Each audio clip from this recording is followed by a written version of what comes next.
Welcome to The Forge Focus, a podcast through The Forge, where we focus on our mission of enhancing manhood through our three pillars of positive imagery, quality fellowship, and service to others. These three pillars were created to help fight toxic masculinity and promote a healthy aspect of manhood. Here we will have personal discussions with men in the community and beyond who exemplify this mission and can share their experiences and perspectives in efforts to make us all just a little better than we were before listening in. I mean, hey, let's face it, we can all learn from each other, right? And now, your host, Ebony McNeil. Prepare to be forged. Thanks for tuning in, y'all, to the Forge Focus Podcast, Episode 5. Here at the Forge Focus, we take our mission from the Forge, which is enhancing manhood from the inside out. We take our conversations from the Forge Forum, and we actually put them together, and we touch base with men and have personal conversations to men in their community and beyond who can help move our mission forward and impact society. Today, I'm lucky enough to have a good friend of mine. Watched him grow up. We grew up together. This gentleman has lived a dream that a lot of people don't get to achieve. He went from high school superstar, 4 years at a major college at Penn State, then got drafted to the NFL and had 10 years, which we all know is a long time for a gentleman playing in the league. So I want to introduce a great friend of mine who's going to talk to you about a lot of things he learned in life, a lot of things that helped him get ahead, and some decisions he had made, and some impactful people around him. So I want to introduce my good friend, John Gilmore. I love it, man. I love it. And I love the mission. I love what you're doing with the Forge. It's a pretty dope thing that you got going on. And you know you're more than just a friend, bro. You're family. All the time we spent up at Penn State. Yes, indeed. Yes, indeed. The walls can talk, man. Yes, indeed, Jack. We're more than friends. Yes, indeed. I appreciate you. All right, so we're going to dive right in. A lot of viewers are going to know who you are. A lot of listeners are going to know who you are. We've grown up around each other, have a lot of similar friends. But as we expand, we have listeners who I actually don't even know personally, which is a blessing. I want them to know a little bit about who you are, and then we'll go into how you fit perfectly with what the Forge is all about. So go ahead and give us your background from school all the way up through. Well, as you know, I'm from Reading, Pennsylvania, the Berks County area. Grew up here. Went to Wilson High School, as you know. You went to Reading High School. We spent a lot of time together, even though we were technically frenemies. Yes. Went to Penn State 1997, graduated 1997, went on to Penn State, played a 5-year career up there. I redshirted my freshman year, so I got 5 years in. And as you mentioned, got drafted in 2002 by the Saints. Spent a very short time with the Saints. It was my first experience getting cut by the Saints. In 2002, got released there in camp and then went to Chicago and spent 6 years there and then transitioned down to Tampa in 2008. Signed a 3-year deal there and then wrapped up with the Saints 2011. Nice. So you've done, it's pretty cool because, you hear, like I have 4 sons and I constantly hearing them saying, and I say, hey, so what do you want to do when you get older? First thing is football, basketball, etc. And then we always say, okay, so now if that doesn't work, what do you want to do? But with you live that dream. So was that one of your dreams when you were young? Were you that kid that I wanted to play in the NFL, or did you just naturally start to happen? Man, it was a tall order being a Gilmore in Berks County, I can tell you that much. Yes, I grew up around a family that was really into sports, all types of sports, track, football, basketball, wrestling. So the bar was high. The standard was high on my family. It wasn't so much about chasing that NFL dream for me. It was really about chasing a cousin or chasing an uncle, wanting to be one step better than them, than what they did it. I never really sat there thinking about, look, I want to be the next, I'm trying to think of a tight end, Jason Dunn, right? A guy that played for the Eagles back in the day. Mm-hmm. That was a guy that I looked up to, but I didn't really idolize him in the sense where I wanted to make it to the NFL. I just wanted to be better than Mike Gilmore and David Gilmore, right? So that's what motivated me. It wasn't so much the goal of getting to the NFL. Okay. Well, like he said, in case y'all don't know, if your last name is Gilmore and you're in Berks County, you're already a step above most athletes. They have an amazing family of athletes, but even more so, they have an amazing family of people. So I just want to shout them out. Like he said, I love them like my family. But you're right. You literally, there's not, I'm sure there may be some I don't know, but I don't know of a not athletic Gilmore, guys and girls. Right. And then growing up in that, that's going to naturally, like you said, you're going to be chasing them. I know my youngest son is athletically so much more advanced than my oldest son was at his age for the same reason, because he starts chasing his older brother, starts chasing other people. So when did you start to realize, though, okay, I am actually really good at this and I can start to advance? It's not just have to be better than my cousin anymore. I actually have something here. You know, in high school, when I went to Wilson, a lot of my teammates, they were all looking to go to Westchester, Shippensburg, Bloomsburg, Millersville, right? So those were the schools that I was accustomed to hearing. So at the time, I was like, man, I want to get to Millersville, right? I wanted to get to Shippensburg. Penn State, that was a big dream to get there just because I have roots there, I have ties there. My Uncle Bruce played there back in the day, so I had to hear about it in our family. But I never thought about the big school. It wasn't until after my junior year when I transferred to Wilson. I started out at Holy Name. Shout out to Holy Name, man, and Rick Keeler. I just heard the other day he's still coaching over there at Burke's Catholic. He coaches my son, who is now, he was in he's going to 10th. My other son is going to 8th. He coaches them. It's crazy that he's still there. Let me tell you an interesting story about him that I just recently learned. You know, as you get older, and I know you can attest to this, you know, you start reflecting back to when you were younger and you're hearing stories from your elders about how things really were, not just how you perceived it, right? Yeah. And my dad was telling me a story about Rick Keeley the other day, and really just commending him on the type of coach he was and the type of man he was. And my dad was adamant, my son's a running back. Man, I was 6'3", 230 in high school, running back, right?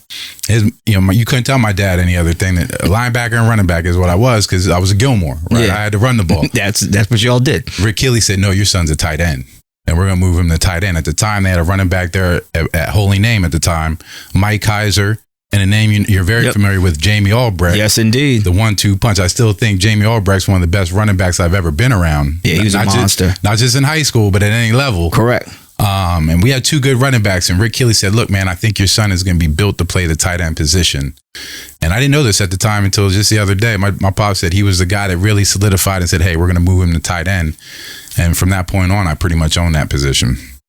That's dope. And that's, it's crazy, because that's what leadership and coaching is about. It's about sometimes seeing something that somebody don't see in themselves and being able to place somebody in a situation to succeed. Because again, you're a Gilmore. They know you guys can run. They know you guys can hit. So an average coach might have been like, all right, well, if that's what they want to do, I'm going to put him there. But he saw that you got two studs already there. Why waste what you have, the gift you actually have? Why waste that by having you as another running back when he could put you at tight end? You could shine. Yeah, that's kind of crazy. That's kind of dope. So then it's divine providence. I don't believe in just crazy. I don't believe in just things happening, at a happenstance, right? It was supposed to happen that way. It's that divine intervention, man. Like, luckily for me, he stepped in and did what he had to do. Right? To your point, I could have forced. A lot of parents nowadays are forcing their kids to play what they think they're capable of playing. Where this whole time I had a coach, back in the day that looked out for me. I had a coach in Jerry Slimmer that looked out for me. I had a coach in Joe Paterno that behind closed doors looked out for me in a lot of ways. So, nobody gets to the top on their own. I'm a big believer in that, right? When you see successful people, everybody has had the right support system around them. And I just feel divine providence has played a strong role in my life. And it's dope, because that is. I agree the same thing. I don't believe, I adopted this several years ago. I don't believe in coincidence at all. Right. I don't believe in that. I believe anything that happens is supposed to have happened. And, even when you hear crazy stories, a criminal was doing something and by coincidence, this person happened to see it. That's how they got caught. That wasn't coincidence. That was God saying, all right, this is how you're going to get caught. God knew, all right, do what you think you're doing. This is what's going to happen. It's not a coincidence. It was a plan. That's it. That's it. And you don't hear a lot of people adapt that to their life. They don't sometimes look at it and say, okay, what I thought was supposed to be was my past wasn't. And it's not a mistake. It's not crazy. It's what God's plan was. And you can fight it if you want, but he makes sure it happens the right way it's supposed to. That's it, man. I saw a visual recently, man. It was just kind of a meme on social media that showed a line going to the top, and it was our way, right? And then there was a line below it that was up and down, and that's God's way, right? There is no straight line to the top in anything that we do, and a lot of times people get caught up in that dip right? When they're in the bottom, when they're going through it. And then all of a sudden they become disillusioned because they get so focused on what's going wrong in their life that they're not seeing the next opportunity when it crossed their path, that divine providence that I just talked about. Yes. Because they get so caught up in feeling bad for themselves. They get so caught up in pointing the finger at somebody that they kind of get, they get blinded by all that chaos that they don't see the next opportunity that crossed their path, man. It's happening to all of us every day of our lives. Yep. So I've been fortunate in the sense that, I've kind of lived a divine purpose in a sense that I was able to see some of the things that crossed my path. And, it takes a lot to get to the NFL. All right. Yeah. And then to play 10 years on top of that, I wasn't the most athletic guy in the building. I can assure you of that. Right. But it was those doing the right things, right? Seeing the opportunities when they cross my path and not getting too blinded by being beaten down at any given time, because I've been beaten down, man. It hasn't been a straight road to the top. People look at the optics of it all and say, man, this guy played 10 years in the league, went to Penn State, did this, that, and the other. Look, man, it took a lot of work, a lot of sacrifice, and a lot of downs. It wasn't always the up. Well, let's dive into that, if you don't mind. I mean, we got a bunch of other stuff to go over, but can you explain what you mean by downs? Because I do think it's important, and you don't have to go into as many details as you don't want to, but it's important for them to hear that because the optics are what everybody sees. Can you explain, when you said you've been beaten down, some rough parts you've been through, can you explain some of those moments? Yeah, well, first, the work that it takes to get to that next level, right? It's all that sacrifice when you're in high school. Everybody's doing certain things. They're going out and enjoying themselves, right? When you're sitting there like, man, I got to dial in, right? I got a dad at home that's making me run tires on the side of the hill when you guys are going out there enjoying yourselves. It's going into, say, a Penn State ranked as a top 3 tight end in the country. Immediately, Joe Paterno, one of the best coaches in the business, moves you over to defensive end, right? And I'm sitting there like, sitting there thinking to myself, man, I'm a bad boy at tight end, coach. I shouldn't be this defensive end. And I didn't own it, right? I had one of the best defensive line coaches in the country still, Larry Johnson, senior, now at Ohio State, coaching me at Penn State. But I thought I was something. I didn't listen to the coach, right? Like a Rick Keeley who moved me to tight end. Joe Paterno saw something in me and said, hey, I'm going to move him to defensive end. I didn't own that. They redshirted me and moved me back to tight end because I chose not to own that, right? Then all the sacrifice, and then you talk about getting into the NFL, man, and everything that it takes to get to that next level. Keeping your nose clean, right? In college, I got in trouble a handful of times in college, right? It was a learning lesson, right? Joe Paterno, having to sit across from Joe Paterno, a very intimidating figure at Penn State, looking him in the eye to eye like, man, my bad. Yeah, right? I shouldn't have done that.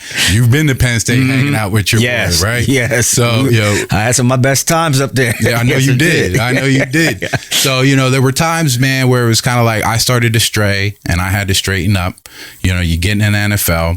I get in an NFL. It was one of the biggest tight end draft class in a long time. There was 22 of us drafted that year. Jeremy Shockey, Jeremy Stevens, the list goes on. It was a big bunch of tight ends. Wasn't sure if I was going to make it as a 6th round draft pick. Then you get cut by Chicago. I hated life at that point in time. I'm like, man, I'm down in New Orleans. They were called the Aints, not the Saints. Yes, back then. That's when everybody was wearing paper bags on their head. I remember calling my agent saying, hey, fellas, I don't think this is for me. I think this NFL thing isn't really it wasn't really built for me, right? Just because it was a different lifestyle. It was very Hollywood. That stereotypic vision of what people get of the NFL. My first experience was that, and they couldn't win a football game. So I was like, man, I don't want to be a part of something like that. My agent said, hey, let's just go to Chicago and check it out, right? Flew up to Chicago, joined their practice squad. I love the environment. I love the culture. Still one of my favorite cities in the country. And I had to fight my way up to get on the roster. I was on the roster the last 10 weeks of the season. Then luckily I found a home for 6 years, right? Then bopping around the league as somewhat of a journeyman and then retiring. I know you've heard the statistics of players getting divorces. I had to go through a divorce probably about 6 years ago. Wasn't the easiest thing to go through, especially for somebody that you care about. I wasn't raised in a single parent home. Both my parents are still married to this day, right? So there was a certain standard there for me, and I felt like a failure. I was like, man, my family's broken, right? Like, what did I do? I let go of the rope. But once you marry into the Gilmore family, it's like the mafia, bro. There's really no getting out. Yeah, facts. But it was a tough time for me transitioning through that, trying to transition into, the real world, right? Call it corporate America, trying to make a living outside of football. So there's a lot of challenges along the way, man. And it's one of those things where you got to take your lumps, to get to where you got to go, man. It's all part of the process. Facts. So when you talk about one thing you missed, like you said, you've commented, and I even spoke about this when Rick was on. We talked about the strong men and just the strong aura around the Gilmore family. And you had mentioned how that made you a better athlete younger. You had mentioned how you had a dad who's having you run tires while everybody else is out acting up. Talk about how that helped form you through school, but then how it helps form you now. Because I know one thing, like that's a group of men that everybody knows, and that's a family that has such a standard, men and women, that being around them naturally makes you want to be better. I know for me it does. I've been around y'all my whole life, and literally when I'm in a room, Danny, David, your dad, like I've been there, and I'm like, this is like, you got to come correct.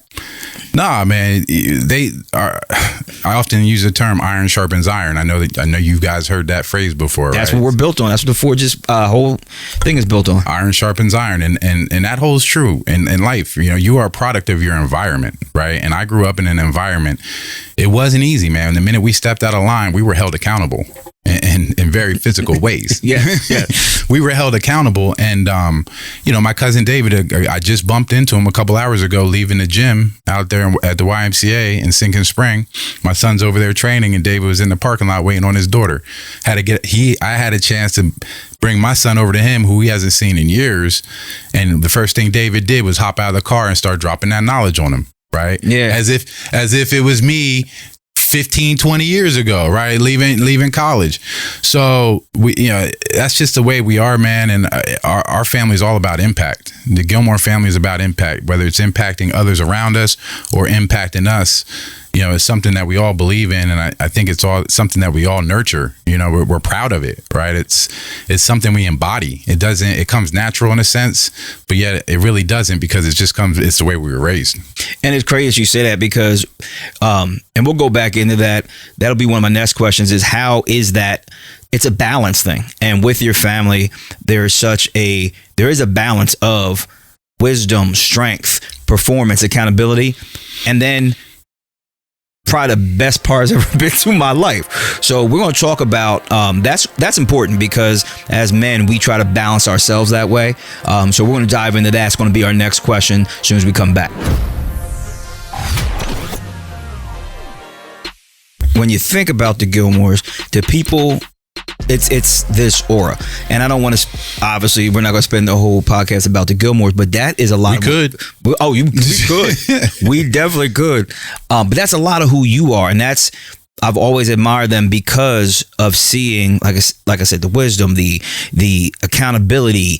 They were upstanding men all the time when I'd see them. But then when we go to the parties, man, you had to be prepared for the party. Like, the party was serious.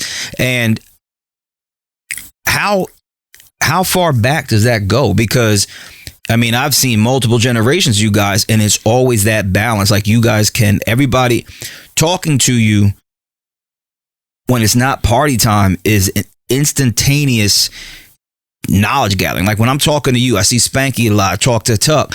When I'm talking to Danny, me and Danny been talking a lot lately, and it's like the conversations can be as laid back and chill as they want, but there's always wisdom thrown out. Even me, like, I consider myself a wise man, but when I'm talking to Spanky, who's a few years younger than me, it's like he's still hitting me with some nuggets there. And the way you guys talk nothing's really wasted.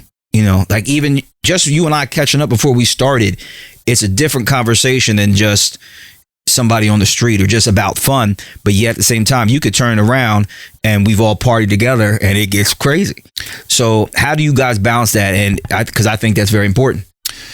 Yeah, look, even when we come together in a social party sense, right, there's still knowledge being shared if you're willing to listen. And that's, there's something to be said for that. We never really turn it off, when it comes to that. But yeah, it's one of those things of being accountable to yourself, being accountable to the people around you, and whether it's work, sports, right? There's work and there's play, right? We play hard, we work hard. right? It's everything we do. We're very passionate individuals. You know, I know the Forge is all about, you know, that enhanced manhood and developing that from the inside, as I read over here on the tagline, right? Yeah. But behind every man is a good woman, and I'd be remiss if I didn't shout out Lillian Gilmore. You know, she was a bad girl, right? Bad woman, right? Had 13 kids, biological kids, not to mention all the kids she basically adopted around that, right? Raising here in Reading, and she kept everybody in check. She kept all her grandkids in check, i.e. me. Yeah. You know, going over to 11th Street and having to, you know, I lived across the street from my grandparents, right? So it was an easy drop off from my dad to take me over there. So being around them growing up had a huge influence on me. And there's still a picture hanging up in my parents' house of my great grandfather. Sitting there, it looks a very intimidating human being. You know, from North Carolina, just not a brother you want to mess with. And then my grandfather's on one leg, and then his brother's on another leg. And when I see that picture, still to this day, I'm like, man, you know, this when you talk about generations, it stems back way before my generation or the generation after me. You know, this family is a strong-willed family, and they come from good roots, man. And it's just great that generationally they were able to keep passing that type of culture down to the generations. True story. So when you think about that, one thing I know, to me, there's a lot of things going on in society and how the world's affected by it. But like one thing I've always said, it feels like that strong family structure has almost been attacked. Maybe subtly, systematically, however you want to call it. But it feels like, you know, everybody wants to, you got to, you know, let kids find their own way and don't be so aggressive and old school, old school discipline. Everybody tries to bash it. But then what I've seen is gentlemen who have handled themselves a certain way into their manhood came from those old school values. What do you think? Like, do you think that some of that is lost now in society, and that you can tell the difference? And I don't want to say it in the wrong way, but you can tell the difference when the family structure prior, when the culture isn't passed down the same way yours is. Like, you don't usually see, society doesn't let them have that. Like you said, you were held accountable sometimes in physical ways. But no, I'll put it this way, none of y'all gonna complain about it because it helps you become the man you are. Yeah, look, we definitely lived in a different society in the sense that, you know, a lot of parents are failing right now in disciplining their kids, right? And I don't think disciplining necessarily has to be a physical thing all the time, right? It's different for everybody. Agreed. Kids are going to respond differently to different types of discipline. Some kids may need physical discipline. And in today's world, you know, a lot of parents get persecuted for disciplining their kids a certain way, right? But what I've witnessed over the years, especially serving in the role that I have as a coach in sports, is parents really need to stop entitling their kids. Right? It's that again. It's the entitlement part that drives me crazy. If we can fix that, right, we will be a lot better off, right? Let's not be so reactive to the discipline part of it, right? And let's be more proactive in not entitling our kids to what they think they deserve or what you think they deserve, right? Because, man, in this world of social media, we see this, we see that. You know, perception drives value. I often use that term in my world, in the marketing world. Yeah. And it's just, you know, people have this perception that we're entitled to something. And at the end of the day, we're really not entitled to anything, right? You know, you're entitled to, you know, paying taxes is what you're entitled to doing, right? Facts. And you really don't have to do that if you don't want to be a free man. But other than that, man, we live in this world of entitlement, man, and that's what needs to get fixed first. And it's crazy when you mention that, because there's even when you were talking about just what you said about when you were ranked in the nation as tight end, and you have people trying to even take a step back when you had a holy name and you were Gilmore, you were fast, you were strong, you could hit. And Coach Keeley said, no, we're going to move him to tight end. The entitlement could have came right from you and be like, I'm not doing that. You know what I mean? Let alone the fact that your family's like, all right, he's on to something, let's let it happen.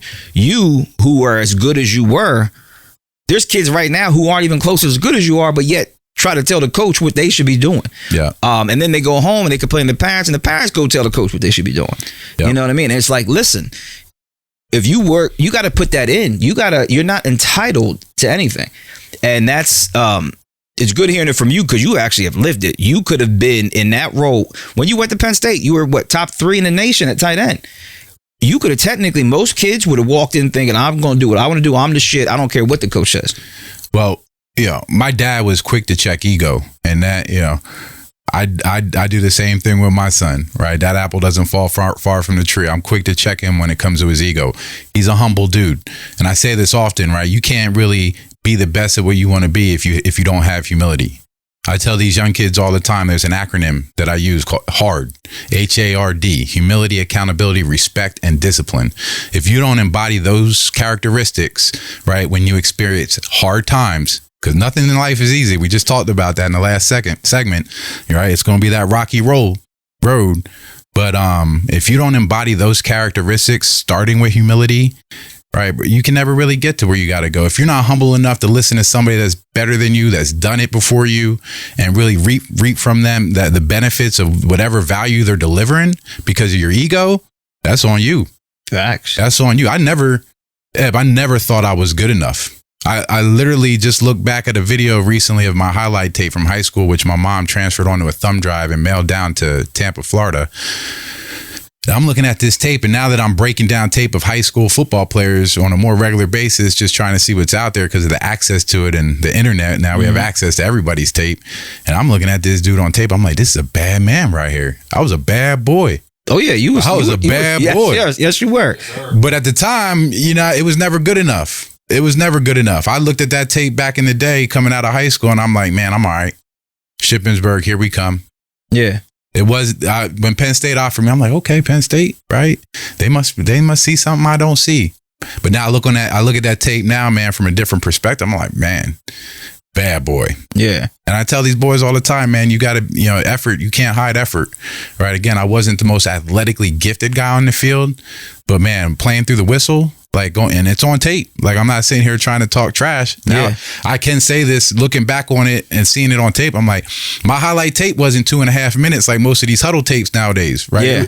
It was like a little mini series movie, right? It was just like, man, one season, and it was all these highlights.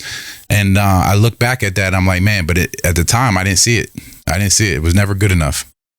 Well, if you had, the thing is, had you seen it in yourself, it'd change your whole trajectory because you wouldn't have put in that extra work. He said, if you're not the fastest, the most athletic, hard work can still beat that.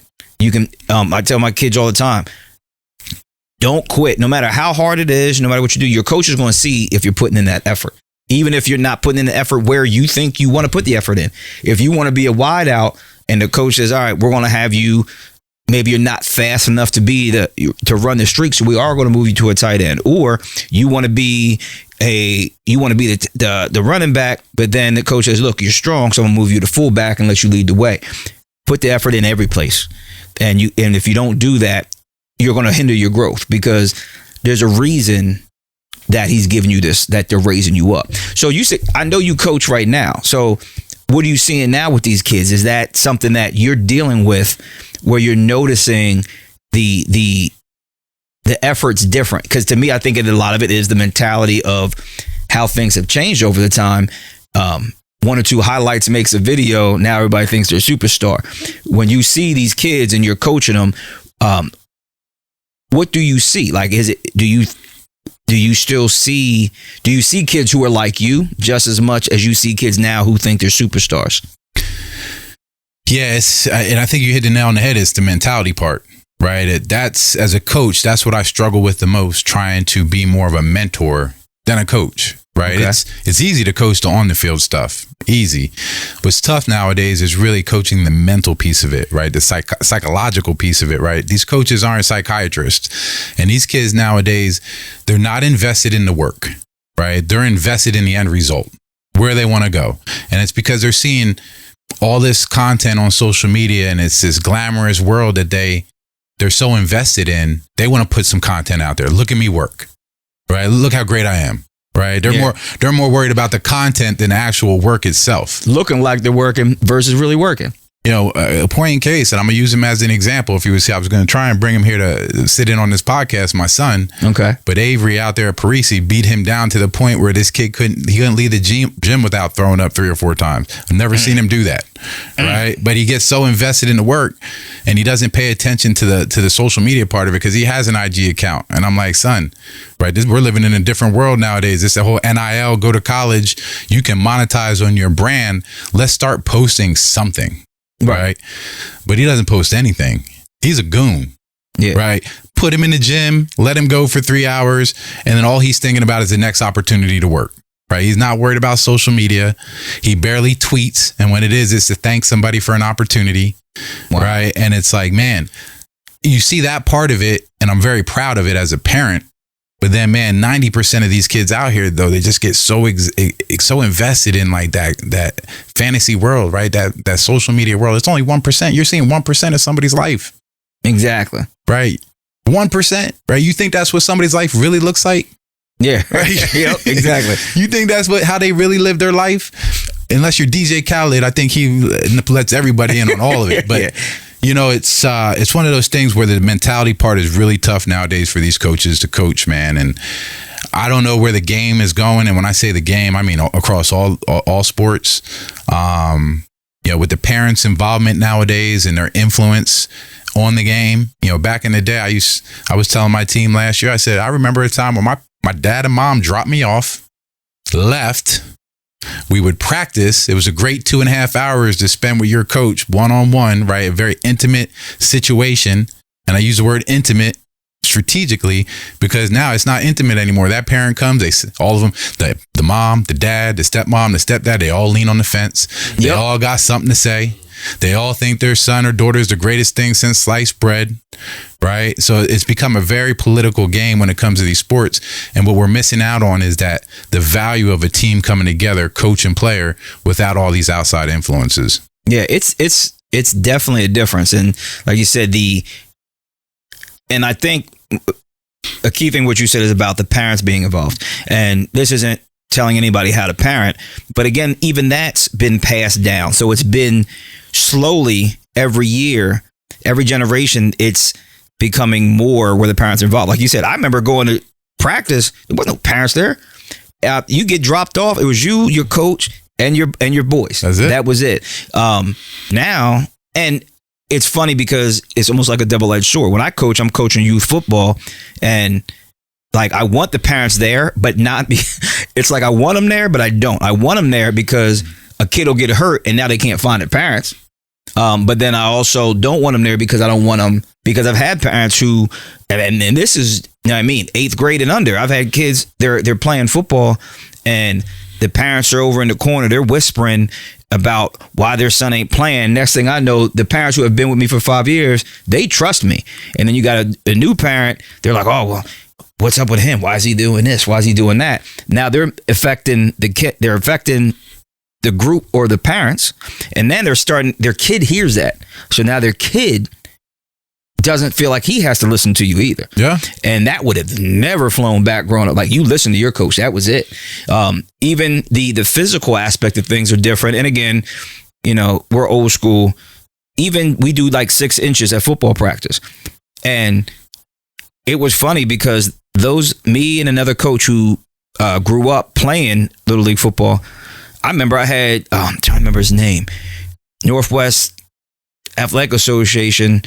This coach was 400 pounds, and he would make you do 6 inches and then walk across your stomach. 400 pounds. Mm-hmm. He would line all of us up and just walk. And guess what? No parents complained. We didn't complain. I mean, we would complain, oh my God, coach. But guess what? To us, that was part of practice. Yep. And we were all tougher because of it. So when I started doing that now, I met parents who were like, what is he doing? What's going on? But what's funny is by the end of the season, the kids are like, coach, step on me.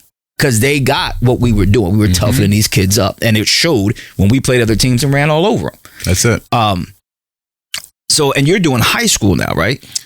Yeah, well, last year I was an interim head coach for my son's football team. And I didn't plan on coaching at all. It just was a situation where the new coach that they had brought on was struggling to find coaches. It was late July, and I was out there picking my son up from practice. He asked me to come speak to the team. just to give him a talk one day. And of course I accepted, man. It's what I enjoy doing. So I came into the cafeteria the next day to give a talk, and I went back out to practice and realized there wasn't an O-line coach. And as a coach, that's one of the most important positions on the football field is the offensive line. And we're talking basically 2 or 3 weeks before practice started for the season. So it was a need, right? Mm-hmm. And I was just like, this is my son. Let me go ahead and fill that need as an O-line coach. And then a bunch of stuff happened early in the season. They ended up letting go of the head coach, which very rarely happens in high school football, bro. I mean, you and I both know. Yeah. First year head coach, gets let go. It's never a good situation. Yeah, there's a reason. if you're asked to be an interim head coach, man, you might want to think twice. That's all I'm going to say. Exactly. When you're in that situation, but obviously my son was vested in that program, and I took over as the interim head coach. It was a rough season.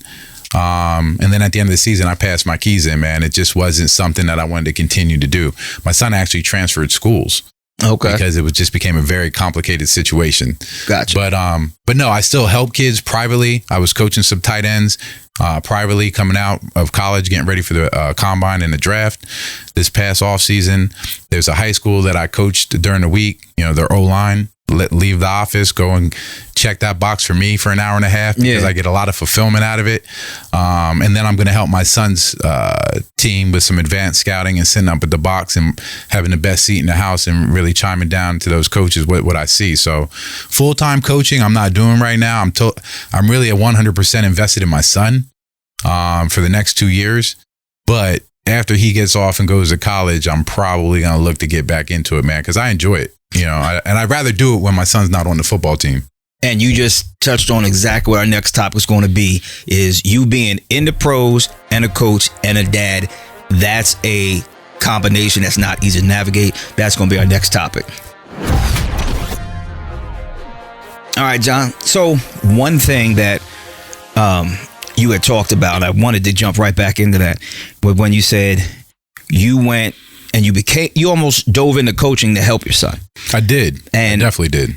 Now, how does that work? Because I find it hard with coaching youth sports, and I never made it to the NFL. So how does somebody who has played at the top level go from coaching to being a dad? Because I know, one thing I struggle with personally when I'm talking to my son, and I've had conversation where he got mad at me at practice and stuff like that. And I said, son, because I can tell, I know you better than yourself. So I can tell when you're not working. I can tell, I know what you can do. And I don't do it to be that. I'm not trying to live vicariously through you, because I don't think that's never been my actual dream. But I'm like, how do you do it? Because you've been here. So actually the pathway to get there. Does it get hard to sometimes just be coach and then sometimes just be dad? Because that's a tough line when you're doing both. That's a great question. And I'll try not to give you the long-winded answer, but I got to give you some history for you to make. Dive right in, bro. That's what we're here for. Dive right in. But I held out my son from playing football. He didn't start playing until he was 10 or 11 years old. He didn't start at 5, 6 years old. I was 5 years old when I started playing the game. I held him out a little bit. I just didn't think that it was necessary for him to play that at a young age, because their development really doesn't start hitting until their teens, right? Okay. So I held him out. So he only had 2 years of experience under his belt prior to COVID. And then COVID hit, obviously, in 2020. I rolled the dice thinking we weren't going to have a season, right? Down in Florida, it was all over the place. So up here, there was no season. Everybody shut down in Florida. It was a different story. But I banked on us not having football that year. That would have been 2020. He's 13 years old, right? So I held him out. They ended up going forward with the season, but I still held him out. And I'm sitting there in the fall man, we're going to miss a whole football season. But it was kind of crazy, man. We went into our Rocky Balboa, Apollo Creed mindset, man. It was just me and him 4 days a week out on the field putting in drills. I still have video content of all this. Then I started pulling in one of his buddies.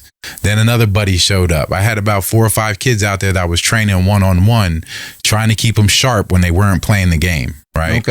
Something happened during that time period where me and my son just bonded on a certain level. we really learned how to communicate with each other in a father-coach sense. Okay. I realized the best way for me to coach my son was to have these type of conversations. Right. I'm not a yeller when it comes to him. That's not what he responds to. He's a very smart kid. He understands certain things that other kids don't understand. He's analytical. He'll go watch the tape and analyze what he did wrong and what he did right. And when I saw that he was that type of dude, I figured I need to start having more grown conversations with him, right? And how I broke down the game conceptually, right? Things that I wouldn't normally say to other kids because they probably wouldn't get it. Okay. And once I learned that's the way that he wanted to learn, or that's how he was wired to learn, it became easier for me, right? And some of the things that I learned about my son specifically was, and I didn't realize this till recently, really. There was a moment that happened recently with his new coach that brought me to tears. I'll share it with you in a second. It was really just what my son witnessed, not so much what I've been coaching and mentoring him to do, is what he's been witnessing from his father over the years, right? Just the way I handle myself as a man, right? My involvement in the community and my willingness to give back, my passion for wanting to create impact, not only with him, but with all his buddies, right? They're all my babies. I look at it like I want them all to do well, not just on the football field, but in life. Right. And that's the way I approach it, man. I approach it from a Gilmore way, right? From a Gilmore perspective, always investing in him that way. But most recently, he transferred to this new school and they knew about him, but they didn't have their hands around, working with him yet. And the coach calls me the one day and he goes, he's probably there for about a month and a half. He was like, man, we're really excited about Grayson, man. Really, really thankful to have him. And I was like, oh, that's what's up, coach. And I kept pretty regular communication with the head coach. And he said, look, I don't know what I'm more excited about, what I'm seeing on the football field or what I heard from our baseball coach the other day. I'm like, baseball? Eb, I'm like, now he's on to something. Yeah. We talking baseball. I'm getting excited. And he said the baseball coach is his first period teacher. It's a weightlifting class. And I said, okay. He said, coach, they have this kid in the class they tease all the time called Norbit. Remember the movie Norbit? Yeah. Yep. The Eddie Murphy. Very introverted, autistic kid. Okay. Right? And the baseball coach calls the head football coach, about a month ago and says, hey, man, this new Grayson Gilmore kid, he came in the class and took Norbit under his wing. He said, this kid went from not wanting to talk to anybody in the class, being stuck in the corner, and Grayson's been personally training him in the weight room class. Now he's opened up, right? He's interacting with the class, smiling, having a good time. It's his homeboy, and it's authentic. Yeah, it's authentic. He's not doing it to put on the show. No, it ain't no show. It's not a show for him. Like I called to tell his mom the story, right? I'm on the phone crying, bro, right? Because for me, the football accolades, that's one thing. Right. But to raise a son, especially a son, a young man, to be a respectable young man that's going to make impact in this world isn't the easiest thing to do nowadays. Right. So I'm hearing this feedback from the coach, and he's all excited about what he saw on the football field. I'm seeing, or he's telling me what I already knew, what I've already seen from my son. Right. Yeah. It was those intangibles that he dropped on me that just got me choked up. And so when I shared this story with his mom, wanted to call his mom, she said, oh my God, that makes perfect sense. She said, my son doesn't man a few words. Good. Yes, sir. No, sir. Right. I mean, keeps it short. But when he came home the first week of school, like a mom, she's prying. Mm-hmm. She wants to know all the business, what's going on in the new school. And the only thing he showed excitement about was this young man in the weight room class that he said, I'm going to get him right. Mom, I'm going to get him right. And I was just like, man, that got me almost tearing up just hearing the story. That got to be an amazing feeling as a dad. Oh, bro. I mean, I'm getting choked up now telling the story. And, but when you hear your kids are on the right track, right, when they're invested in something other than just accolades for themselves and it's about other people, there's no stopping them. Yeah. There's no stopping them. Exactly. And that's more important than the accolades, because you can just be a physical beast and do good on the field, but then be a dickhead in regular life. You know what I mean? And to have your son, somebody tell you that, okay, we're excited about what's on the field, that's coming. But to tell you that story and to know that you didn't, quote unquote, teach him that means that makes you feel good about you. That makes you feel good about where he's going. That's crazy, because that's more important than anything he does on the field. No, again, it's just a proud situation. Yes. Right. And it takes a village. It's not just me. It's his mother, for right? sure. It's a whole supporting cast around him. It's just good to know and fulfilling to know that your kid is on the right path. And as a parent, that's all we can ask for. True story.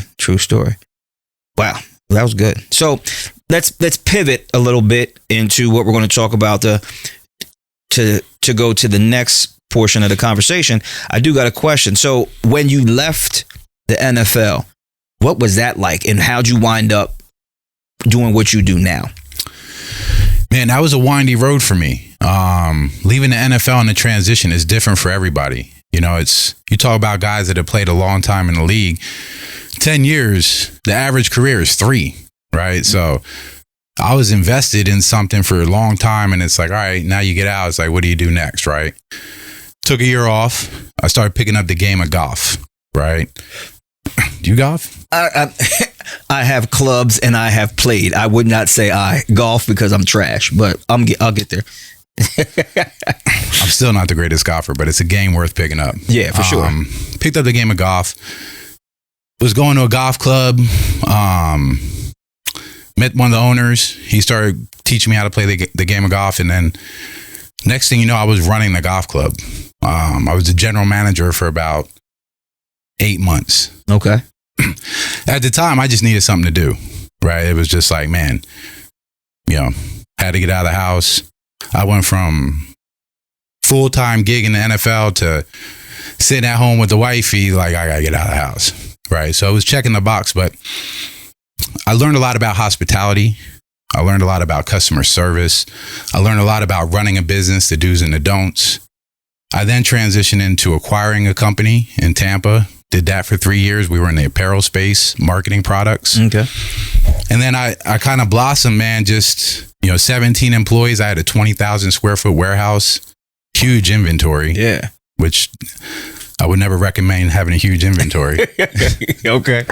But I learned a lot, man. Learned a lot about business, just learned a lot about people and how to run businesses. And then I transitioned into owning a small boutique marketing agency. And I do that to this day. We focus on B2B companies, building out their communication materials, whether it's a pitch deck, presentation. They white label a lot of our services for bigger companies like Dunlop Tires, Dish Network. And now I'm in that marketing communication space on a day-to-day. Operational consultant for some business, but I'm a hustler, man. I don't work that 9 to 5, right? There's one thing you can never put a price on, and that's freedom. I'm a true believer in that. Facts. Wow. Okay. And like you said, I wanted to hear about when you transitioned out, because that is always something that most of us, never experienced the NFL, but then never experience when that's over. Yep. You hear a lot of people when you watch, I watch sports literally from the second I wake up to the second I go to sleep, and everybody got their opinion on what somebody should do when they retire, or why this person didn't retire, or why they did retire. But you don't know unless you did it. That's right. And everybody does it different. So one thing I've always, we've kept in contact, but I've always paid attention to how you did it, because you never came across. Obviously, there could be things I don't know, but you never came across as that athlete that bottomed out, that balled hard, I'm a superstar, blah, blah, blah, blah, blah, and then burn through all the money. Right. And then you're struggling and you're just doing minimum to make ends meet now. You've always seemed, and again, maybe it is because of the family you came from and the morals that were instilled, but you've always seemed to, even when you were in the pros, like I would talk to Jeff more than I would talk to you because you'd be at practice and stuff like that. But it was never like, you didn't have to ball out to feel significant. You didn't have to be the flashiest dude to feel significant. And I think that led to the success where you could pivot and still have a good lifestyle all the way through. Well, that was the key. I didn't live beyond my means when I played, right? That for me was the blessing in disguise, because the transition took a little while, bro. When I bought that company, I ran that for 3 years. And when I exited, it was like a break even situation, man. It wasn't the most successful exit, if I'm keeping it real. Okay. My business model changed when I went into the advertising space. I carried a lot less overhead. That was a big learning lesson for me. I invested in people, not products, right? Products are a great business to create a residual situation where there's money coming in when you're sleeping. Mm-hmm. But But in the space that I was in, I needed talent, right? I needed people that were smarter than me. My job for a lot of my clients is still making the right connections. Okay. But going back to your point, when I was in the league, I drove a GMC Denali, my black GMC Denali. I don't know if you remember that. I bought it used. I remember that. Yeah. I bought it used from the car auction. And then from there, man, my next car, then I got married. So I passed on the Denali to her and I picked up an Infiniti. I never wanted to buy a Benz, only because everybody had one. Okay, I like that. Right? I never wanted a Rolex, only because everybody had one. I used to drive my ex-wife's Toyota Echo. I don't know if you remember what Toyota Echo. Yes, I know exactly what Toyota Echo looked like a football helmet. All the boys on the team used to clown me because I'd roll up to the football facility in like a little football helmet, right? Barely, but it saved on gas. Right. I did it because it wasn't that much. Again, at the time, gas wasn't even as expensive as it is now. Right. But, I could roll like 2 weeks on a full tank, getting back and forth from the facility. It was like a go-kart. So as long as you've known me, right, I've dressed the same way. Right? Plain black T-shirts, jeans, white T-shirts, right? And I tell this to my guys all the time. If you got it, you ain't got to flaunt it. Yes, indeed. Right? You ain't got to flaunt it. It's those guys are out there trying to show out, right? Trying to fill a void for them by all these material things. Material things weren't always for me. Now, that being said, when I transitioned, I had to get my footing, right? Okay. I meant, 10 years in the league, like I said, it wasn't easy because my peers, and the reason I even went into business, Eb, and I tried to get into corporate America. I tried looking for a job, getting a job. But when you put 10 years NFL on your resume with no other credentials behind it, and you're already 10 years out from college, right? Your peers are climbing that corporate ladder. It wasn't easy for me.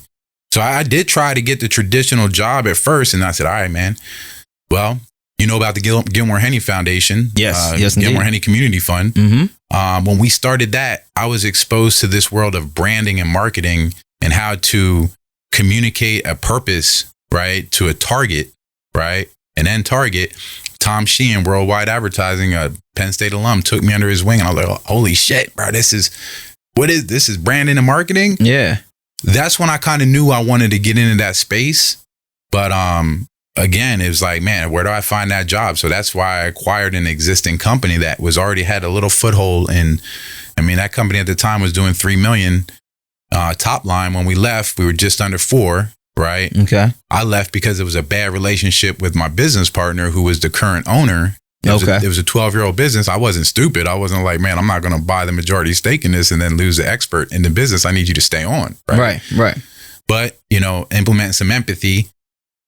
I now realize it wasn't the easiest situation for him either. He had a 32-year-old young man that didn't have the experience with big ideas coming in, trying to direct traffic, just didn't make for the best situation. Right. But when I realized that I was good at being able to communicate a certain message to a certain target, I started having people ask me, hey, do you know somebody that can create a website? Right. I'm doing their work uniforms or polos, things of that. That's what we specialized in. Okay.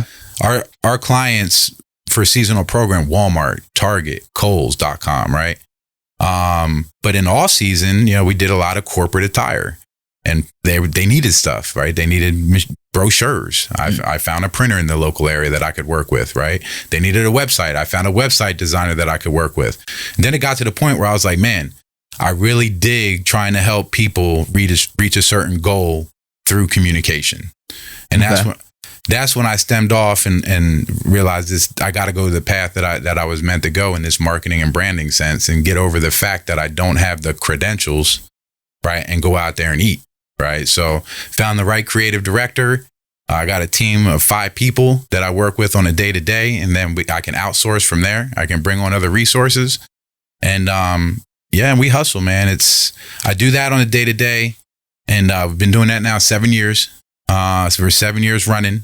And it's been a very fulfilling thing for me. And most recently, I'd be remiss if I didn't share this.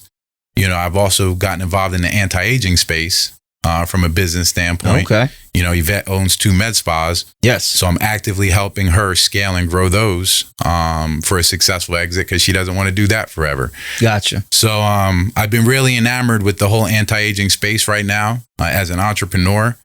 Heavily involved in that, and looking to try and grow in that space as well. So when you say the anti-aging space, just for I think I have an idea what you're talking about, but like, give a quick breakdown of what you mean by that. We specialize in medical aesthetics, hormone replacement therapy, and medical weight loss. Okay. So, Botox, fillers, lasers, cool sculpting on the aesthetic side. And then, as I mentioned, hormone replacements therapy, whether it's testosterone or with women, progesterone, estrogen, and then medical weight loss, right? People that are really they can't get on the right path of getting where they want to be from a lifestyle standpoint when it comes to their weight. Some people get to the point where they need they need some additional support to get to where they can get there themselves. And that's where the medical weight loss comes into play. Nice. Like it. All right. Well, cool. I mean, one thing you had mentioned real quick is that, and then we're going to wrap it up, but something you had said, you dress the same way, you live the same way, and you don't have to flaunt it if you got it. And I've noticed that, and it's actually been something that's been seeping into my soul, because I always had like a fetish for buying a lot of clothes, and I still love to get dressed, but I have been paying attention that when someone has an impact, what they do, what they say, how they live has more impact than anything they're putting on. And I heard a gentleman on another podcast say people are doing that because they're borrowing credibility from those items because they don't have it themselves. And that stuck with me. And then it's funny, I'm sitting here thinking, I'm like, you play in the NFL, etc. You're not flashed out, but the stuff you just said and how you live your life is what matters the most. So it was cool hearing you say that, because I'm a big believer in God reinforces things that he wants you to really soak in. And that really did that. So, real quick, I always end every podcast with this, because again, the Forge is about enhancing manhood and passing along wisdom and things like that. So give me a sentence or two that if you had to put it out there, something that really stays with you, something you live by, plays over and over in your brain, but has helped you get to become the man you are. Give us a quick, brief, like I said, 1 or 2 sentence mantra. Well, I've mentioned this a few times on the podcast, man, and I'll stick with it. I'll be consistent in that sense, that I do believe a life of impact. That's where it's at, right? You mentioned these material things. I never felt fulfilled by any of that, right? I felt fulfilled by, did I make everybody around me better, right? Whether it was on a football team, whether it was in a business, right? Whether it was in the community. Am I playing a positive influence on everybody around me better, making them better? Am I making an impact? So to me, at the end of the day, that's what life is all about, man. If you just make it all about the money, I think you're missing out. Now, I'll contradict myself. If it doesn't make dollars, it doesn't make sense. I say that a lot. But at the end of the day, man, it has to be about the impact first. I put the pads down because I was done, right? It became about money. I was negotiating for my next contract, and I'm sitting there thinking to myself, like, man, when did it become all about money, right? So if you live a life of impact, man, you'll be better off for it, and everybody around you obviously will thrive. So you got to be a man of impact, period. Perfectly said. John, I was going to say thank you, brother, for coming on. I know you're a busy man.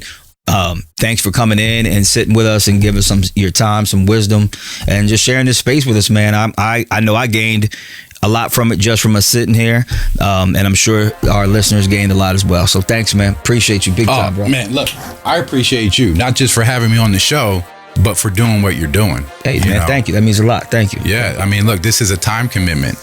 Right. Oh, yeah. You're invested in this. And I just appreciate the value that you're putting out there. I hope everybody listens. I appreciate that. I hope they do too. All right, y'all. Thanks for tuning in. Hey, everybody. Hope you enjoyed this last episode. If you have, please check back and check our previous episodes. Also, make sure you watch it, make sure you like it, and most importantly, make sure you subscribe to our YouTube channel. Here at The Forge Focus, we just want to make sure that we're sending out positive vibes and great information from men in the community who can affect it and affect society as a whole. So again, please stay tuned. We got some more great things coming up for you. Prepare to be forged. We hope you enjoyed this episode and, more importantly, learned something that can affect your perspective on yourself and manhood as a whole. If you have found the value that we expect that you did, we encourage you to hit the like and subscribe button and share this video. Spread the word and tell anyone in your life who can benefit. We'll see you on the next episode. Prepare to be forged.